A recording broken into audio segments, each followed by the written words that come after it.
Welcome back to Leveraging Leadership, where we unpack the art of business leadership. I'm your host, Emily Sander, Chief of Staff turned Executive Leadership Coach.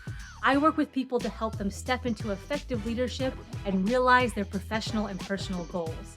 If you have known failure and success, if you have had good bosses and bad bosses, if you are a high achiever and want new ideas, and if you want the practical and tactical side of things, then you are in the right place. This show is all about finding your points of greatest influence and leveraging them to better serve those around you.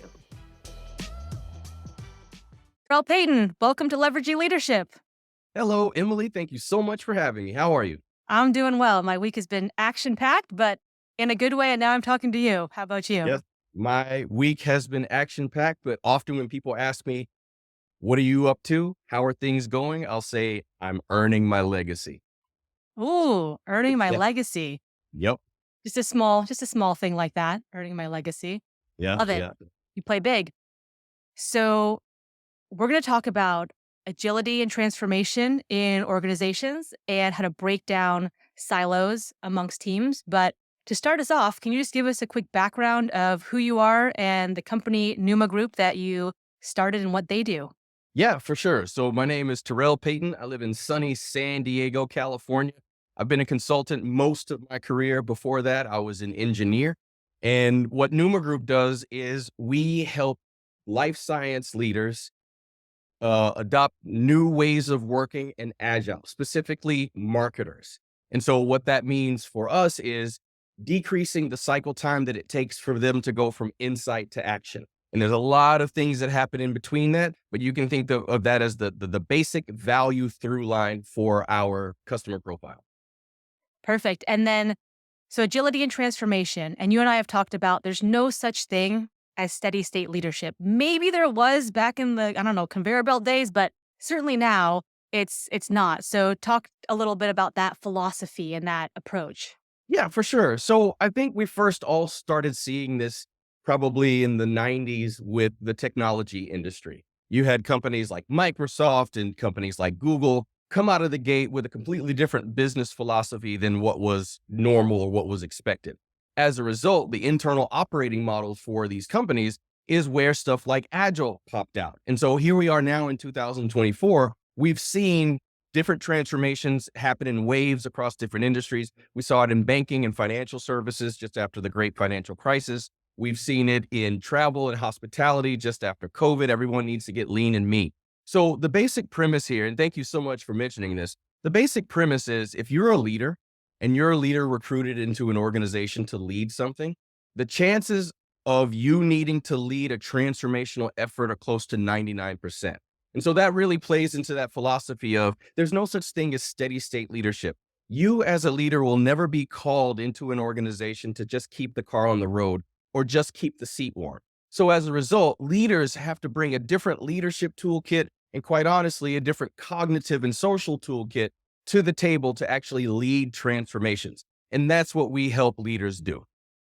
And I think sometimes you may be brought in to like just keep the train on the tracks type of thing, but it never goes to plan, right? Something happens where it's, oh, we've been derailed. We got to build that new track. Well, not only that, but you have to think to yourself, why does the train keep hopping off the tracks? What's going on with the train or what's going on with the tracks? Something needs to be fixed. In order for something to be fixed, things need to change. Anytime you're talking about change, you're talking about transformation. Because if you take a sales rep that's been in their role for 10 years, and all of a sudden you have a new way of working and a new way for them to do business, you will absolutely meet resistance. So it's not as easy as saying, oh, well, the problem is the track's bent. Let's just change the track and everything will be fine. No, people have totally acclimated to the dysfunctional train tracks and the dysfunctional locomotive engine already. And so in order for you to fix those problems, there's a certain amount of organizational change management that you're going to have to lead them through. And that's really a big part of the lift of being that transformational leader. It's not so much about the blocking and tackling and project management of the things that need to get done. It's paying attention to the psychological and social and emotional needs of the humans that will actually be doing the work. If it was just process stuff, I wouldn't have a job. But since this is based on human systems, there's lots of work to do and there's lots of additional tool sets that leaders need to bring to the table in order to lead an organization in transformation. What's one of those top tools in that tool set? Number one is empathy. Number one, because as a leader, you're expected to chart a course into the unknown future. And so if you need to bring people along, the first thing you need to think about is, where are they? What is their mindset? All of a sudden, you have leaders that are telling you to do something different. People's thought is, oh my God, I'm about to get fired.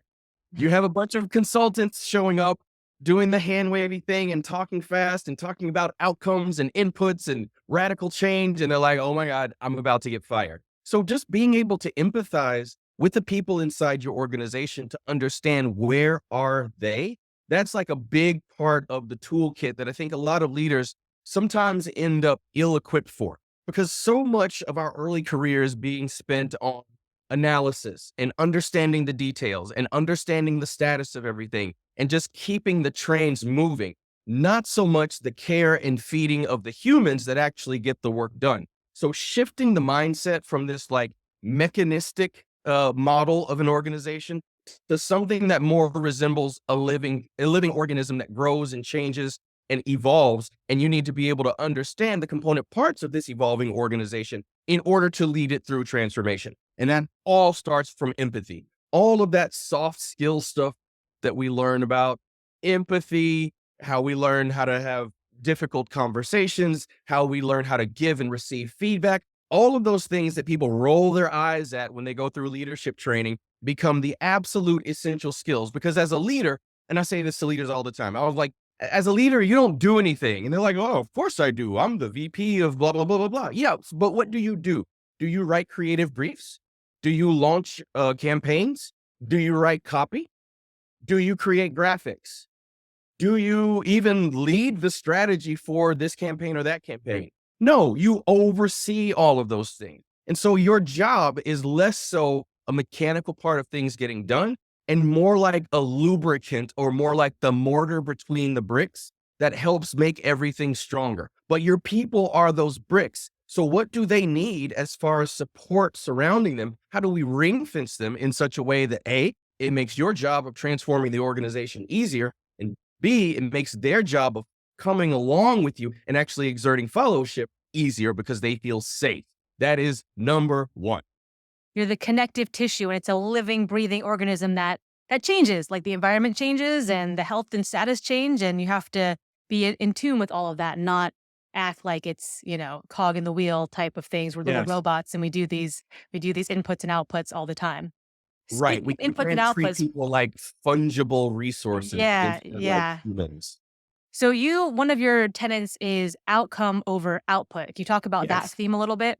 Yeah, absolutely. So in the absence of real strategic direction and real strategic leadership, people will fall back on doing a bunch of stuff, because all things being equal, looking busy and having a lot of stuff on your plate is a good way to appear like the driving value in the organization. And that becomes pervasive, because oftentimes those people who are working these Herculean 70 and 80-hour work weeks are often lauded in the organization as, hey, everybody, this is what you should be. But that is not true. And we all know from experience that it's probably 20% of the efforts that are driving 80% of the outcomes. And so, since humans are more than likely the most expensive part of your business, you need to think to yourself, how might we reach the optimal outcome with the minimum number of inputs? And I'm going to say that again because it's super counterintuitive. How might we reach the maximized outcome with the minimized level of activity? And that just flies in the face of everything that we learn about corporate America and leadership and management. You got to make your people productive, and you got to make sure they're leveraged 100%. The reality is no one is ever 100%, especially in a world where everyone works from home. We will all kind of level set to what it is that we can give to our jobs. But focusing on the outcomes means that all of a sudden you change the conversation from what all are you working on to how are we driving that outcome? And it disambiguates the conversation, because now I'm not talking about 100 different tactics that someone is running, but instead I'm worried about and concerned about and articulating to them that this is the important thing. And so as we start, again, similar to how I work customer backwards, I also like to work outcome backwards. Instead of saying, hey, this is all the stuff we have to do, let's say, what's the outcome we're trying to achieve? And what from this laundry list of 100 things, what are the 5 or 10 things that will actually drive to that outcome in a meaningful way? Now, that requires people to stop and reflect. And in a world where people are often extremely frantic and multitasking and jumping from one thing to the next, that feels weird. But that's the level of strategic, critical thinking that we need leaders to model, but we also need folks on the team to develop on their own so that when they go to their boss, their leader, and they say, hey, here's how I plan to approach this. Here are the 3 to 5 activities that I think will drive 80 to 90% of the outcome. There might be a few others, but I'm going to focus on these for now and validate that assumption so that we can all be on the same page as far as what's actually driving the outcome. People are scared to death to do that because they're like, I cannot show a PowerPoint page that only has 5 bullet points. I'll get fired. And I'm like, well, how do you know you'll get fired? Or I don't know. Well, who do you know that's gotten fired for showing 5 things on a bullet point? Well, it's just the culture here that you got to have these 30-page decks. And, I'm going to be accused of not really thinking things through if I do that, blah, blah, blah, blah, blah. And I'm always like, listen, you have me here.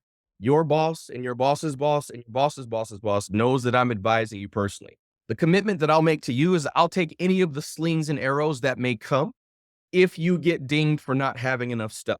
However, my experience and my hypothesis tells me that senior leader who's looking at 20 different slide decks a week would much rather see 3 to 5 pages with 3 to 5 key tactics that's driving toward the ultimate strategic outcome that we're all looking for. So go ahead, please. Well, I think just to pull some important pieces out of there, if you show in your presentation, hey, I've done the thought behind this, and Yes. these are actually the 5 things that are highest value, then Yes. that's a conversation people can get around. And it kind of, it's a counterpoint to like someone with a laundry list of things on their slide where it's like, okay, I'm doing these 47 things, but they're not important. And I think, as leaders and certainly as chiefs of staff, it is that process of I'm in the business sometimes, I'm involved hands-on, but then I need to step back, zoom out and say, all right, let me look at this from a distance and say, what are we trying to go after? And then out of these 47 things, what are my highest leverage ones to put on the Yes. board and go after those? Yes. And Yes. I really like what you said about the maximum output, minimum input type of thing, because it reminded me when I work out at the gym. I used to work out furiously at the gym, and this methodology that I came across was do the minimum amount Mhm. for the maximum output.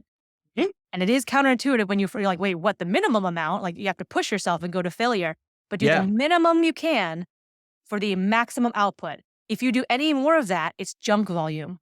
It's Yep. like junk volume. You're doing reps and it's like not doing anything. You could have gotten the same maximum output for less. And so you need Yep. to conserve your energy. So when you outlined that, it made me think of like, oh yeah, that's the fitness concept as well. Yeah. And I would also recommend that folks who are trying to understand the mindset of their leader use that same thread of customer empathy. I'm preparing a product for a customer. The purpose of this product is to communicate how I'm thinking about this initiative and what are the relevant, important parts strategically for this person. So if you work backwards from who is Emily and what questions would she have about this that I need to be able to answer? The first question every executive asks is why? Why did you choose the things that you chose? If somebody puts a laundry list of 1,000,000 things, I can guarantee you they have no why. And that's why they put a bunch of things, because it's like, oh, well, this is all the stuff that we normally do. And I wanted to make sure I covered everything. On the other hand, if you only have 5 things, that elicits conversation. That elicits a different kind of strategic conversation that you need to be ready for as far as explaining your logic.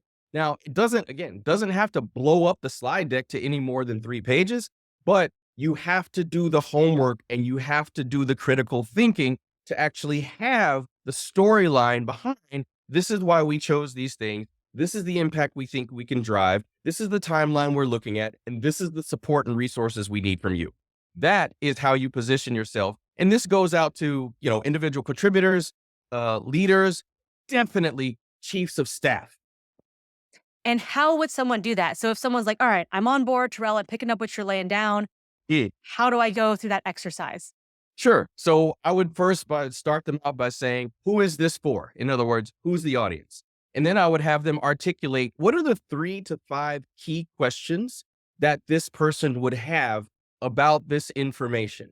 Okay, now let's architect our storyline directly to address those questions. Let's anticipate those questions and directly address them. Not necessarily by putting more words on the page, but a couple bullet points to back up a real conversation.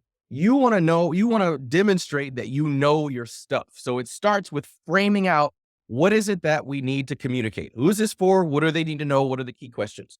Then we develop the content to answer those key questions. That's why I started with why, because I'm like, if we're showing this to your VP, the first question he's going to want to know is, why did we choose these things? So let's articulate our logic here. Okay, we chose this one because our analytics and insights have shown that 80% of physicians prefer blah, blah, blah, blah, blah, blah, blah.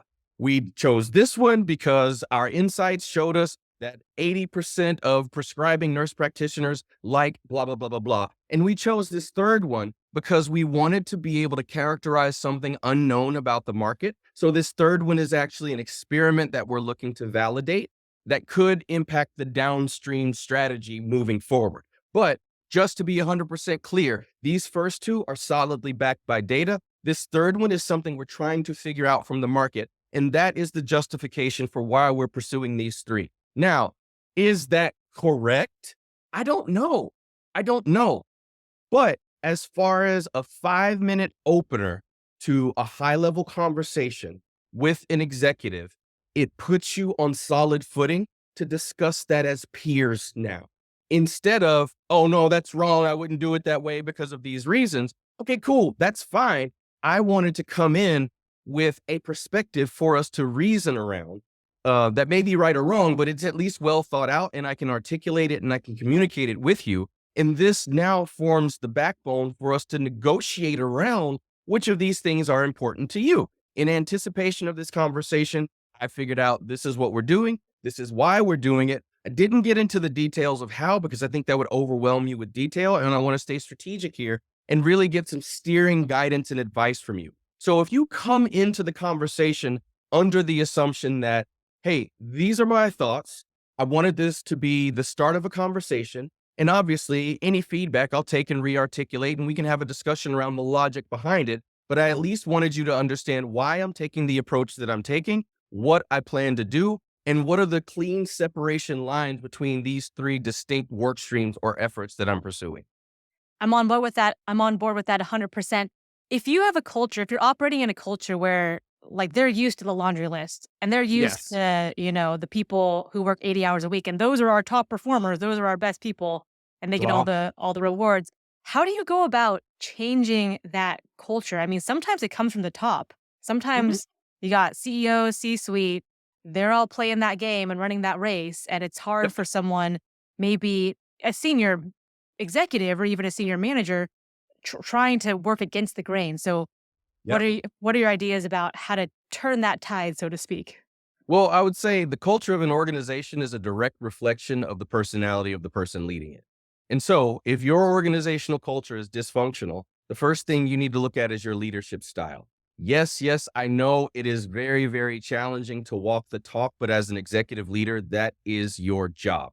So if you're trying to shift the culture, the first thing you need to figure out is how are people doing? Again, going completely away from the typical mechanical perspective of performance and getting to the people. Hey, people who work in my organization, you 30 or 50 or 100 people, how are things? How do you feel working in this organization and how can I make it better? Start there. People will absolutely give you feedback. And then as a leader, your job is to prioritize that feedback, action it, and then communicate what it is you plan to do.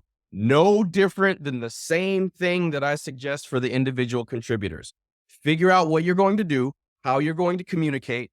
So I'm recommending to executives inverting the leadership pyramid and think about yourself as a servant leader who is there to serve the organization so that they can serve the customers.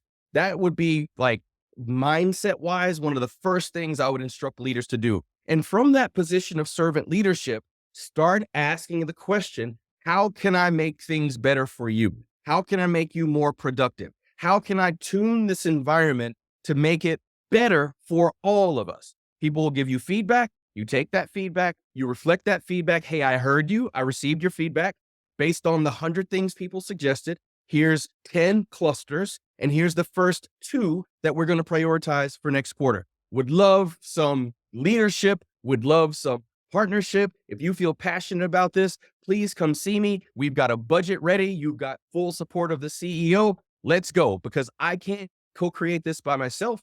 I need help from you guys. So the leaders have to change things and adapt a certain type of humility that probably doesn't match well with how they've been trained as executive leaders. Servant leadership is not anything I heard about in my MBA program. And no shade to my MBA program. It just happens to be one of those things that people learn either through executive coaching directly or with working through a leadership program, all of the inside business of being a leader rather than the outside business of watching the dashboards and the metrics and the numbers. And when you go into an organization, let's say a leadership team, and you have a CEO who the organization is an image of them. They're like, Yeah. go, go, go, you work hard, you do what I say. It's kind of a command and control situation. How do you go about switching that mindset? Because that's ingrained, right? That's for a lot of people, that's how things are. That's how I run. And so how Yeah. do you go in there and say, all right, I need to shake them loose out Yeah. of their current thinking and get them on a new path, or at least give them a new perspective to consider?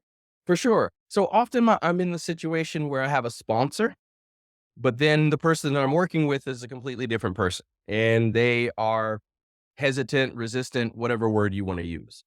My question to them is always, are things working the way you want them to work? And if they're not, what would you like to see change? And then I hold up a mirror and say, okay, well, based on me canvassing the organization, you're part of the problem. And that's okay, because that's not an indictment of you, because most of us as leaders have some level of responsibility. But ultimately, they have to buy into the fact that things need to change. And sometimes it is, well, this is just how things are. This is how we operate. This is our culture. This is that.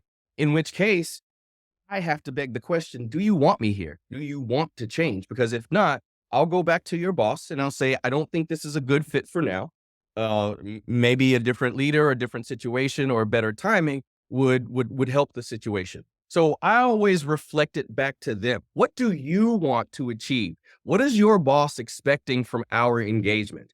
And if you think that nothing needs to change, then I will not waste your time. But if you do think things do need to change, it's going to have to start with you, right? It's always like, oh, well, they need to be more productive and they need to do this and they need to be more strategic and they need to plan better. Okay, well, this is your organization. If people don't have the skills and ability to do the things that you need them to do, my question to you is, where's your coaching stance, right? Because telling is not teaching. And obviously, I'm perfectly willing to be an extra set of arms and legs and an extra brain, essentially acting as a chief of staff for that executive for some period of time to enact change through the organizations and show people what good coaching looks like. But if that leader is resistant, first, I give them an opportunity to know about, because it's low value for all involved. That's the first thing. The second thing I would say to them is, what are you willing to change about yourself and your leadership style? And it's not as direct a confrontation as it might sound as me explaining it, because usually that's backed up by some sort of survey or canvassing of the organization, highlighting the spots where people think things could get better. So, and typically leadership is at least somewhat implicated in those kinds of surveys. So reflecting that information back and saying, how do you want to react to this? Because your organization is telling you things. Your job is to sense and respond to what's happening both out in the market and inside your organization. So how do you want to handle this? And then the third thing would be me raising my hand and saying, hey, now that you're on board, I am here to help myself, my team. We will run all around your organization doing whatever coaching, training, capability building you need to get done so that we can shift from where we are today to the future state of the organization that you just articulated to me. So, classic question for chiefs of staff, executives, consultants, it's perennial. Our team has silos. Yeah. I don't know what that team does. I do my thing. I say heads down, but I have no idea what's going on around me. that's not the ideal way to operate, to say the least. So Mm, can you give some concrete examples of how you've gone in and you've broken down silos so teams are working as one cohesive unit? yeah, for sure. So I'll talk about a somewhat common situation that you see in pharma marketing between the marketers and the internal review committee. For the sake of the audience, the description, an internal review committee makes sure that none of the marketing messages go out, run counter to actual claims of the clinical data as far as safety and efficacy. Put in layman's terms, you can't market aspirin as curing cancer. And so there's an internal review committee that consists of legal and regulatory folks that make sure that we're not saying anything untoward. It's marketers' jobs to tell stories about products in a way that's compelling, but sometimes they get overzealous. And, if anybody knows the history of the pharma industry, you can think back and remember the stories you probably heard about the 30s, 40s, and 50s with guys running around with bottles full of water and like a teaspoon of cocaine and, giving it to women to give to their babies. It'll cure your baby's cough, right? So the FDA and by proxy, internal review committees are there to keep stuff like that from happening. But the review committee tends to see its mandate as completely different and non-customer centric compared to the marketers. The marketers' problem to solve or job to be done is we want to accelerate our ability to execute, but it's challenging for us to work with these other groups that are a silo apart from us. So what do? What I said was, let's get together because right now you guys are seeing three different aspects of the same problem, and you all think your problems are individual to you or that the problem actually lies elsewhere. It's a coordination challenge. It's not them, it's not us. It's the fact that we don't really pre coordinate and we throw stuff over the wall to each other. So I usually recommend the marketers and the review committee get together and come up with a better working model that doesn't involve throwing things over the wall. The challenge for marketers is that the review committee often runs a slow, bureaucratic, very lockstep process because it's a review committee and it's lawyers and regulatory people. Meanwhile, the marketers are trying to capitalize on some sort of opportunity in the market quickly. So bring your partners into your planning. If you reach out to one or two of the review committee members and say, hey, next week, I'm going to be submitting this to the review committee, but can we meet for 15 minutes to kind of talk through it? If there's anything that immediately jumps out at you as something that we can correct beforehand, let's give ourselves an opportunity to socialize this so that when I come up to the review committee, number one, I have an internal advocate that has already seen some of this.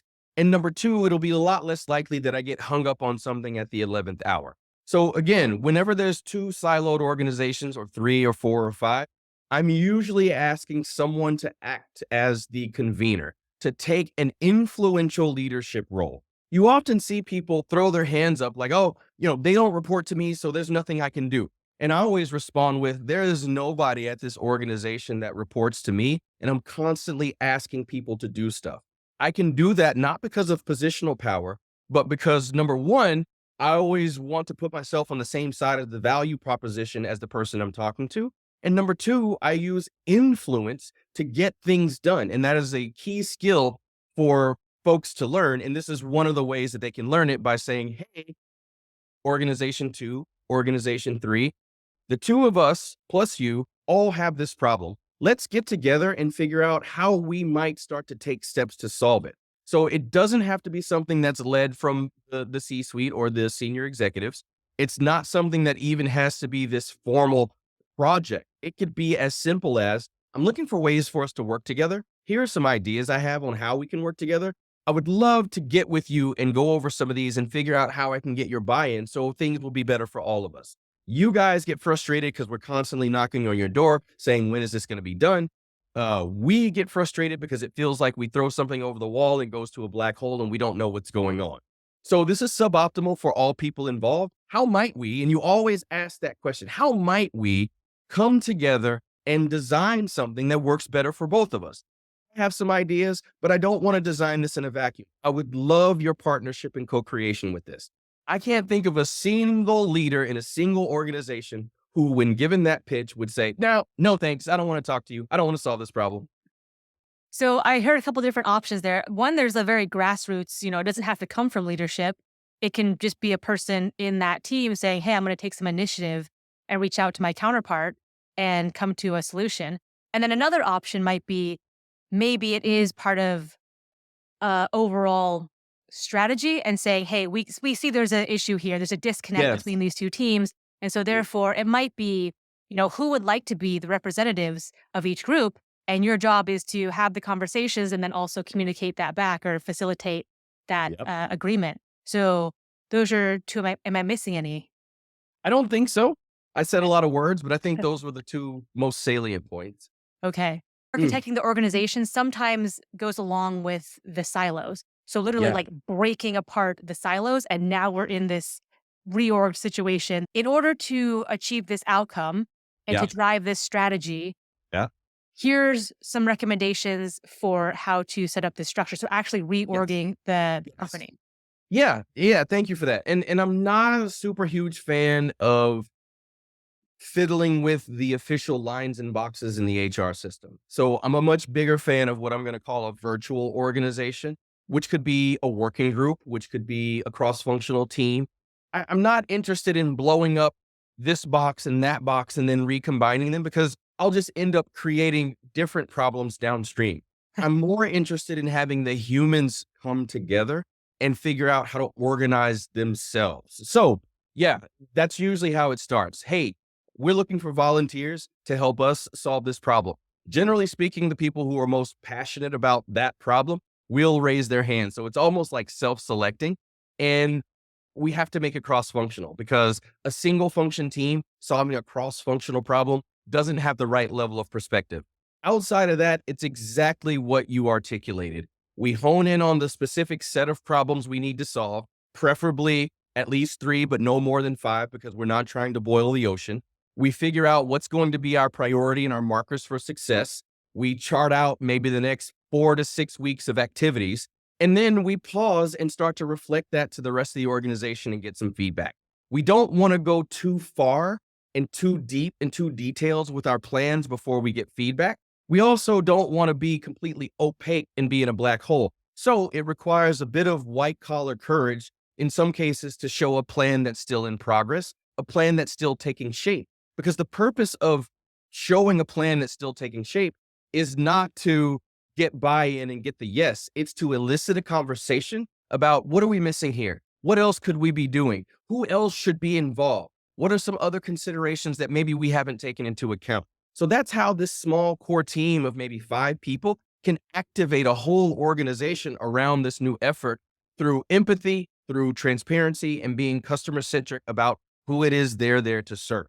This committee coming together to streamline the process, they're there to serve the constituents of the marketing and the constituents of the review committee. So reflecting back to your stakeholders and getting buy-in before you take the next step is how you slowly but surely transform an organization.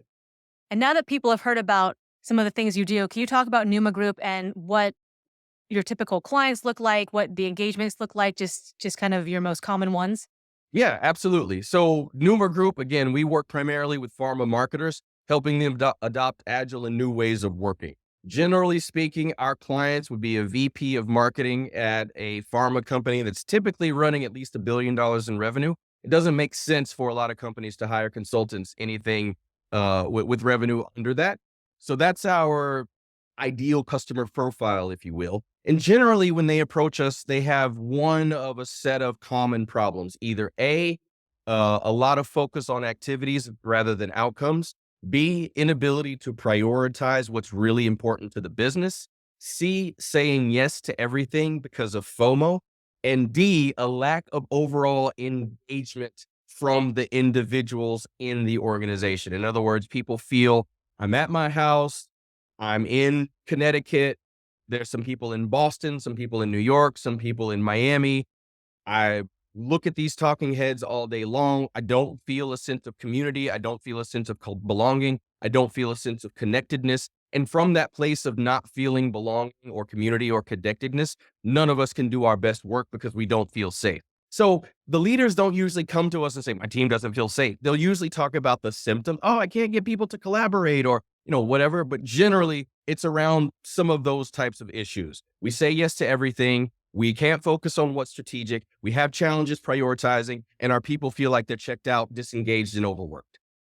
And I think too, when you walk through the door, people are going to tell right away, it's not your grandma's consulting. So for people listening to this, Tirrell is in a bright green shirt with matching glasses and his lights in the background and matching shoes. He just lifted up his foot, and the lights in the background are all the same shade of green. And that changes. So when I spoke with him before, I believe you were in red. So Yep. he's color coded, and he comes in and shakes things up. Yes. So, slightly separate topic. You at Nooma Group also have a chief of staff, and I have spoken with your chief of staff as Yes. well. So, Yep. maybe just a little bit on how your team is set up and what your chief of staff does for you. Fantastic. So I met my chief of staff just through networking. He reached out to me during on LinkedIn asking about what we do at Numa. And the more I looked into his profile, the more I kept wondering, why has no one snapped you up yet? Right. So Dr. Young has a PhD in exercise physiology. He was also a military leader and a military trainer, special forces in the Air Force. Right. That's exactly how I was looking like, okay, so why are you unemployed exactly? Because you check a lot of boxes.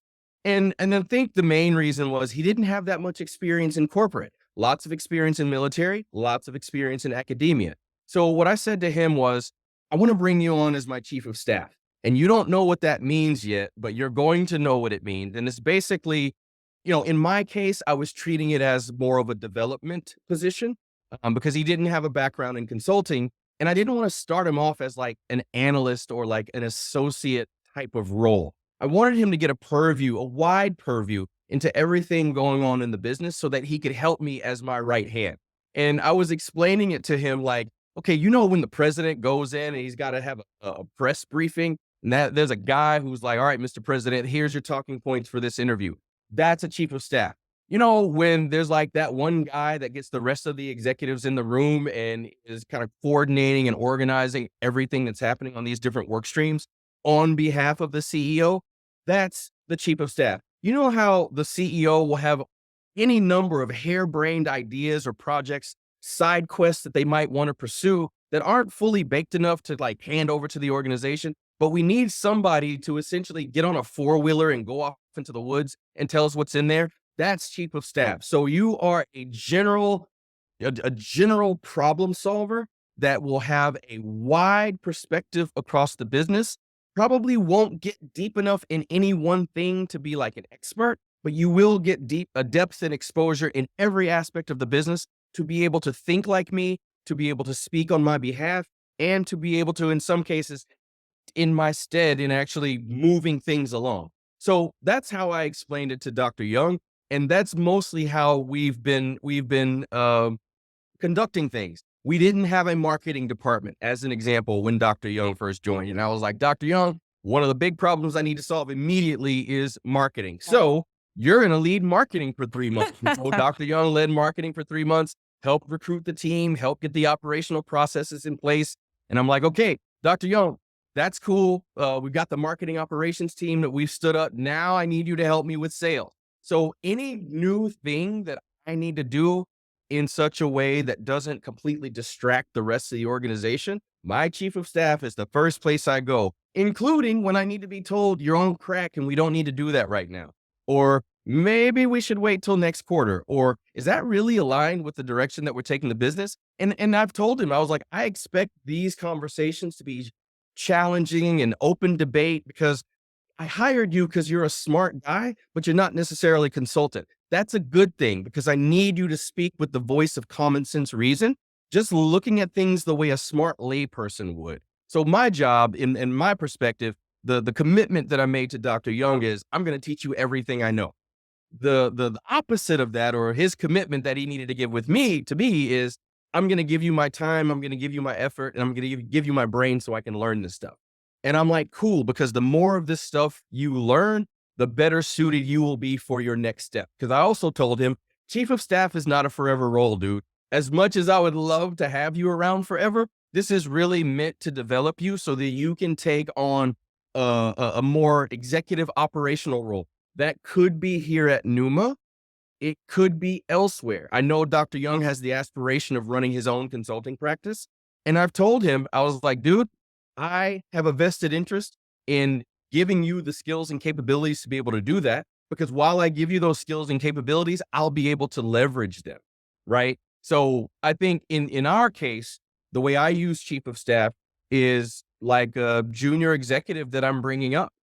Similar to how in larger organizations, they'll put people on a rotation through the different departments to develop them before they hit their landing spot. I'm doing the same thing, although I recognize that Dr. Young's landing spot may be outside of Nooma. But to me, that's part of the trade-off that I'm giving him. You came into this experience with no corporate, corporate America experience. I'm giving you that. I'm giving you the purview of someone who has spent a lot of time in corporate America. And in exchange for that, you take that, you input it, and you give me back the best of your thinking so we can make better decisions together.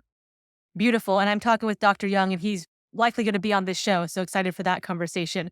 But Tirrell, this has been fantastic. You bring such energy. You stand out in the best of ways. And if people are interested in Nooma Group and what you do, or they know of someone they want to make introductions to, what is the best place for them to connect with you or to find out more? Absolutely. I am extremely active on LinkedIn, Tirrell Payton, Payton, Nooma, Nooma. You can't miss me because there's a lot of videos of me in this dark room with bright glasses, talking with a lot of energy. So go check that out. Obviously, our website is noomagroup.com. Feel free to go click around there, see what's happening, reach out, get in contact. And outside of that, I'm always willing to talk to folks who are interested in what it is we do. Even if you're not a pharma company or there's no potential transaction on the other side of this, I'm a big believer in that one hand washes the other and both wash the face. So for any of you out there who are listening to this podcast, would love to just chat. It doesn't matter if you're in pharma. It doesn't matter if you're a chief of staff. It doesn't matter if you're a consultant. If there's someone out there who is interested in chatting with me, I want to chat with you. Feel free to reach out. We will have all of that information in the show notes, so please check out those links. And Tirrell, thank you so much for being on. Thank you so much for the opportunity, Emily. Have a fantastic day.